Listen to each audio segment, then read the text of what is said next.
what, if any, is the value of low-level speech such as pornography? It is not our place to scrutinize the value of pornography for Americans, nor is it ours to villainize it as low-level speech, because the idiom low-level speech has changed significantly over history, and our contemporary lens used to define it has shifted as society evolves. In Shakespeare's time, for example, his plays Measure for Measure and Twelfth Night may have appeared horrific to people consuming them, due to the, looking back on it retroactively, relatively tame discussions he underwent of prostitution, promiscuity, and fornication that its characters in the speech talk about and engage in. Fast forward a few centuries, however, and the American lens looks pretty different.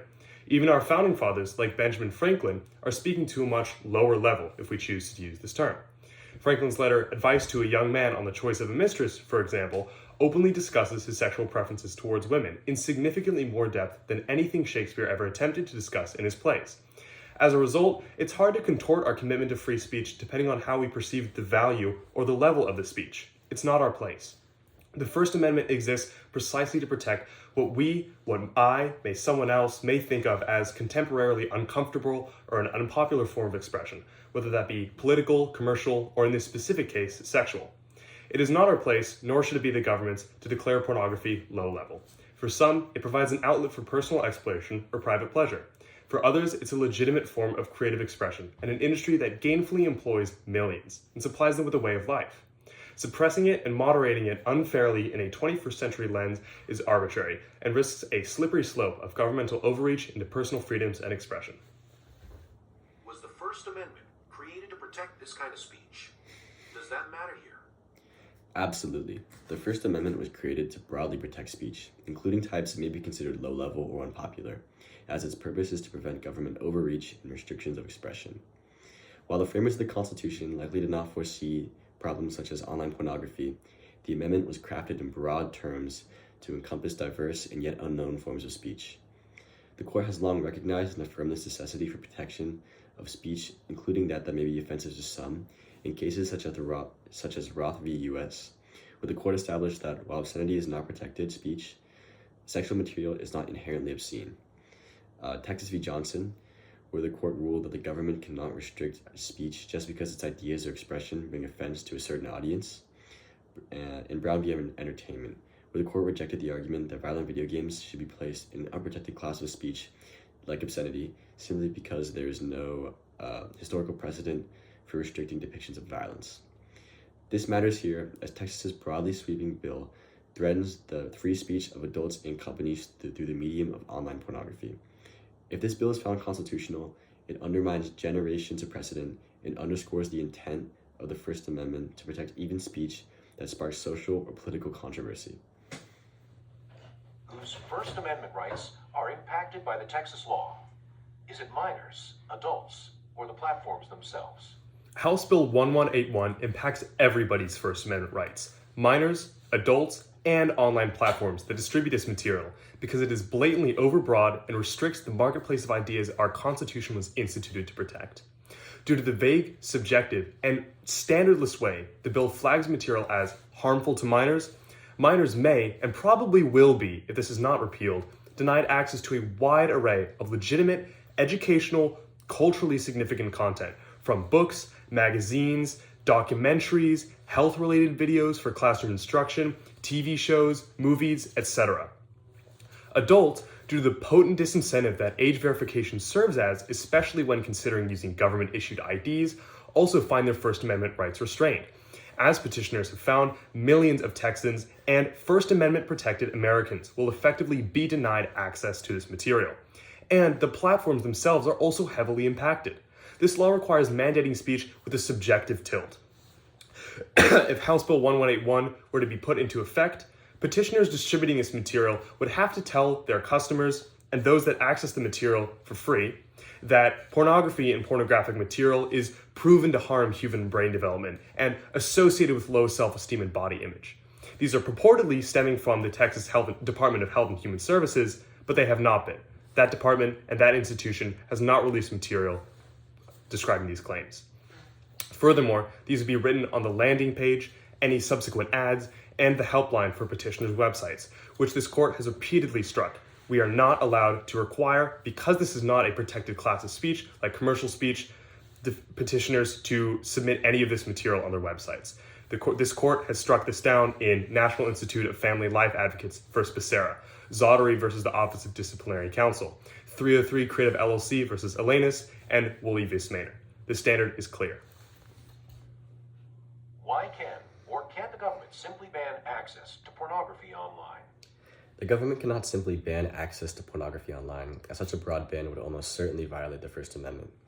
The First Amendment guarantees the right to free speech, which guarantees the right to access legal materials as well, such as pornography. The court has consistently ruled that, while controversial, pornography is protected speech unless it meets the criteria for obscenity, as narrowly defined in Miller. While obscene pornography does exist online, it is outlawed by any mainstream site, and the pornography that exists online today is almost entirely consists of material that does not meet this high bar of obscenity, and therefore is protected speech.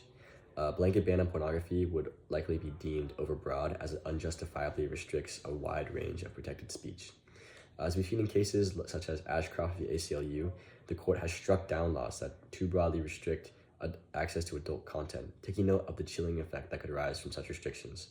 The court has also upheld that content-based restrictions must be narrowly tailored to serve a compelling government interest, meaning that the method must be the least restrictive manner possible to achieve its objective, which an outright ban is far from. In short, the government cannot ban pornography online, as such a measure would infringe on First Amendment protections and violate the rights of millions of Americans. In what ways is the Texas law a content-based imposition on speech? In what ways is it not? The Texas law is a content-based imposition on speech because it specifically targets, quote, sexual material harmful to minors, relying on a glorified rewording of the adapted Miller obscenity standard that Congress employed in Ashcroft 2. This law, like those decisively struck down by this court in Reno, Ashcroft 1, and Ashcroft 2, uses vague and sweeping language that risks over-censorship of constitutionally protected material like sexual education documentaries, artistic works, scripted scenes in commercial movies, and many, many more. By only implicating specific websites where an arbitrary 1/3 of content is found to meet this vague definition, this law is clearly a content-based restriction, burdening adults' access to lawfully protected speech and compelling websites to restrict more than is necessary in the process. Respondent might argue that the law focuses on audience rather than content, with the law seeking to protect minors and not suppress specific viewpoints or ideas. Maybe that by regulating access, rather than banning the content outright, the law may be seen as a restriction on the distribution methods rather than the speech itself. Yet, when we contrast the language of its provisions with its purported aims, it's clear that House Bill 1181 is a content-based imposition, as it explicitly targets specific speech categories, burdening platforms for distributing lawful content and adults that seek to view that content. While it could be framed as a content-neutral attempt to protect minors, the law's selective application of its rulings and reliance on vague, sweeping, and overbroad definitions make it clearly a content-based restriction that is unlikely to survive strict scrutiny. Is including social media and search engines under the age verification requirement a reason to find this law unconstitutional? Yes. Social media platforms and search engines enable their users to express themselves, communicate ideas, and access information, which are all activities enshrined in and protected by our First Amendment. Yet House Bill 1181 is so broad it endangers these activities. It imposes verification requirements on these platforms as well, the social media platforms and the search engines, forcing users to surrender personal information, such as government-issued ID, simply to engage with those fundamental services. This requirement creates an undeniable and unconstitutional chilling effect on access to free speech and distribution of free speech. Many, many users, including Texans and Americans at large, will avoid these platforms out of fear of data misuse, data breaches, surveillance on their personal data, etc. Search engines in particular are particularly egregiously clumped into this bill. They only operate as neutral conduits of information, indexing content from so many websites that, according to this arbitrary 1/3 metric as described in the bill, will contain a mix of lawful and potentially harmful material that would fall under the discretion of House Bill 1181. To hold these search engines liable for the age of users accessing this material hosted on that website and the third-party content they index and distribute is not only burdensome, but impractical and broadly over-inclusive. That approach would likely incentivize these search engines to either over-censor their material, that lawful material, or restrict access to it entirely to avoid liability and prosecution. This court has decried this precedent before.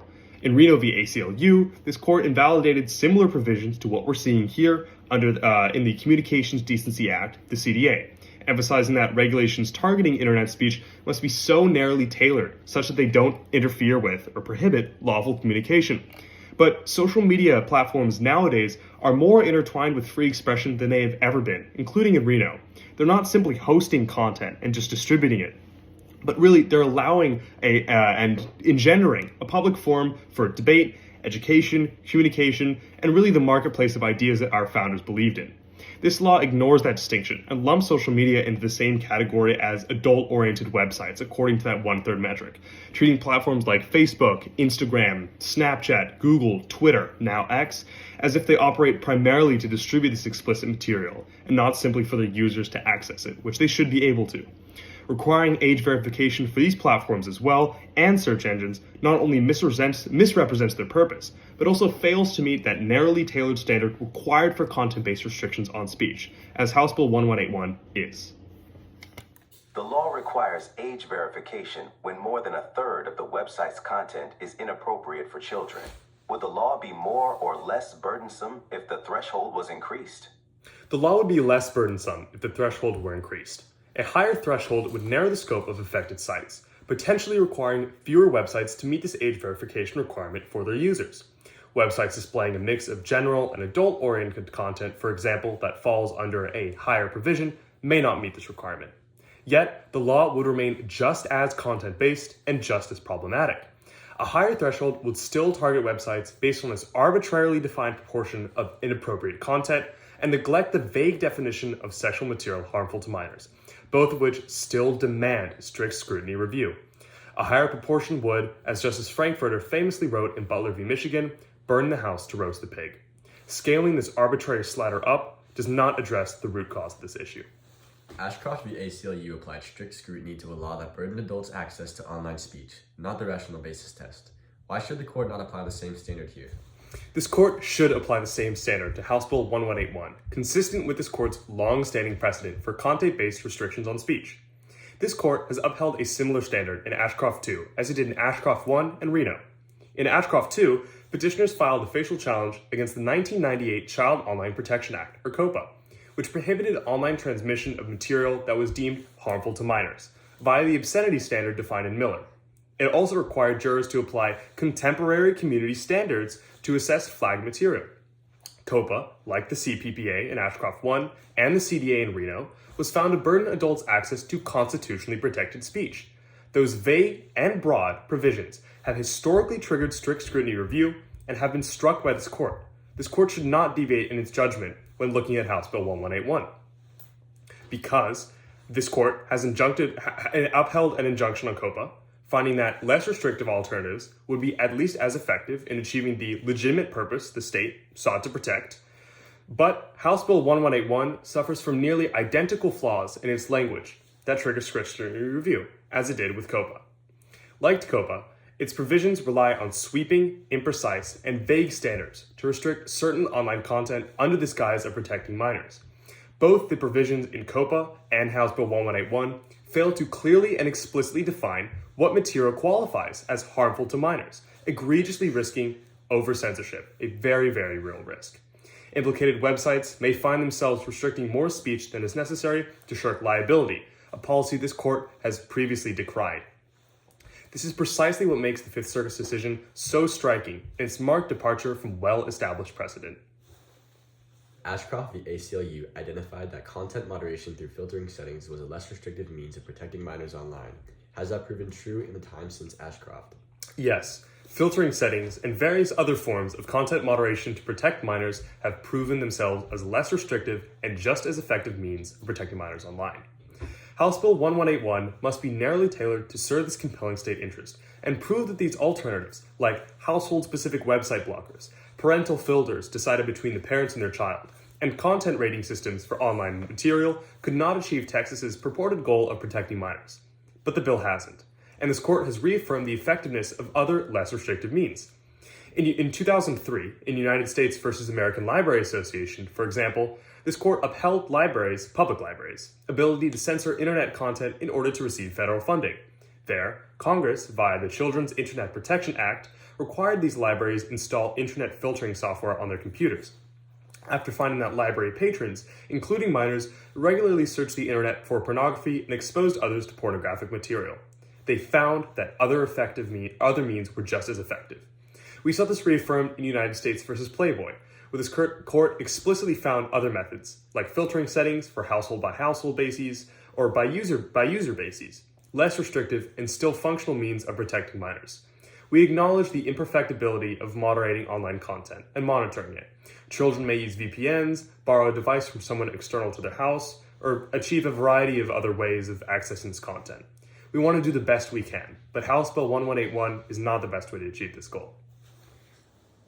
If the court were to find that the Texas law burdens the First Amendment rights of adults, does that mean petitioners win? As a content-based restriction on all content under the broad umbrella of sexual material harmful to minors, if the court finds that Texas law sufficiently burdens the First Amendment rights of adults, it will likely be considered outside of the state's scope of protecting children and therefore be subject to strict scrutiny review, much like the Communications Decency Act in Reno or COPA in Ashcroft. Even though the state has a legitimate interest in protecting minors from harmful material online, it's as Justice Marshall says in the majority opinion of Stanley v. Georgia, the assertion of that interest cannot, in every context, be insulated from all constitutional protection.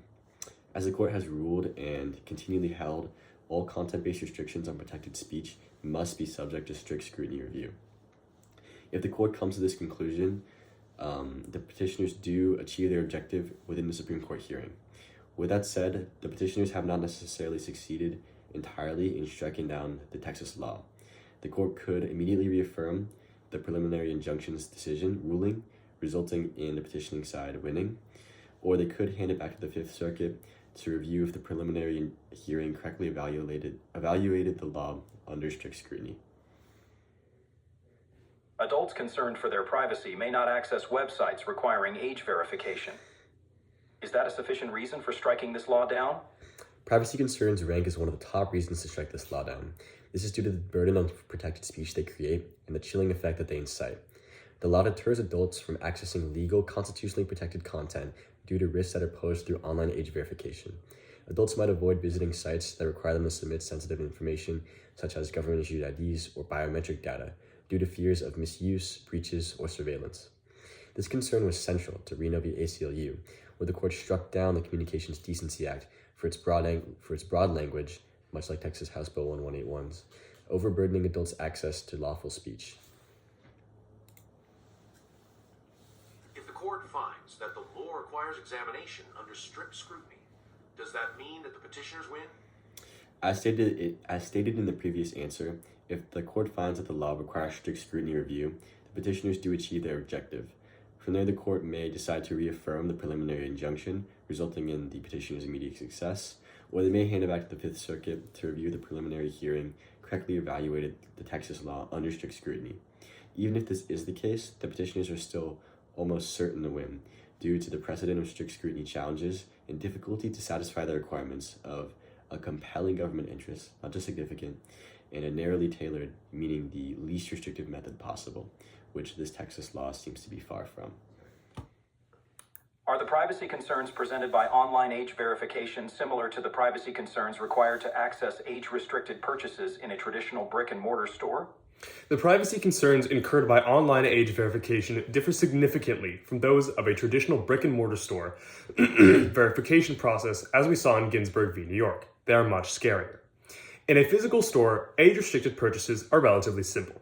They typically require the person to present a government-issued ID to the cashier, after which a subjective process is underway. The privacy concern in this instance is relatively contained, as the information is viewed once by the cashier, nothing is stored, nothing is typically transmitted beyond that immediate interaction. Sellers, additionally, don't require older-looking customers to present an ID. In the state of Oregon, for example, the law requires anyone selling alcohol to check the ID of anyone who appears under the age of 26, but no older than that. It's a subjective, one-time, enclosed determination.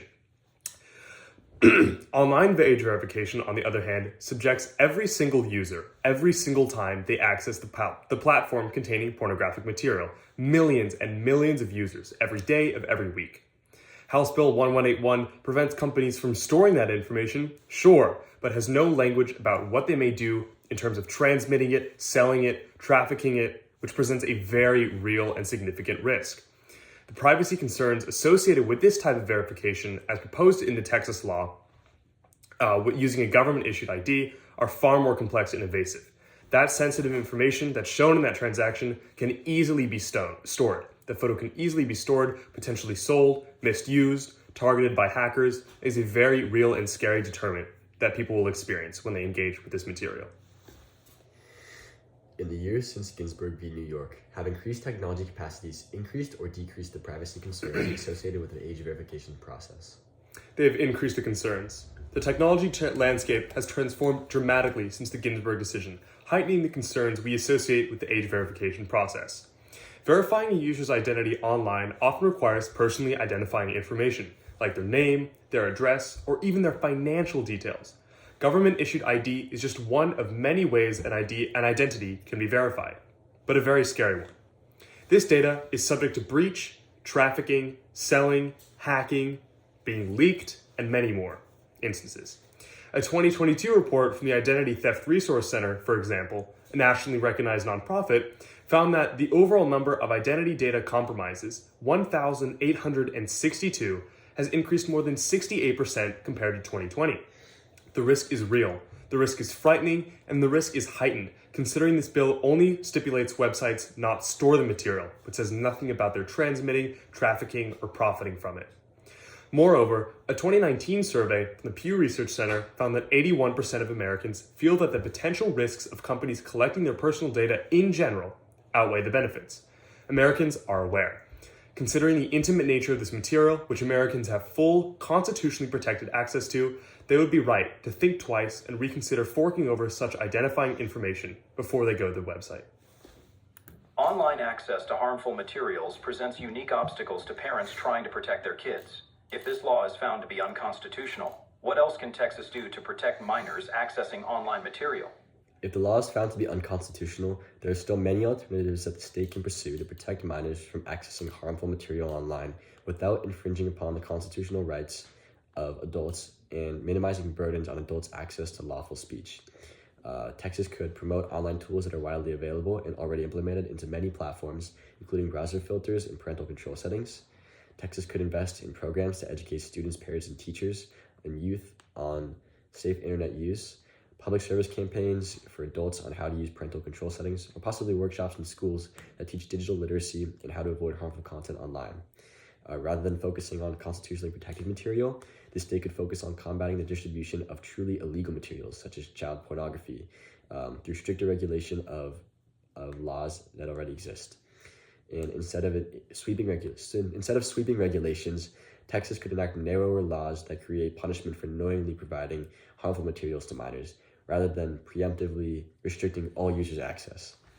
While the advent of the internet has increased the distribution of sexually explicit material online, it has also increased the number of ways that we can protect minors from it. With proper collaboration with parents, schools, and tech platforms, Texas can balance protecting minors with respecting First Amendment rights without imposing constitutionally questionable laws.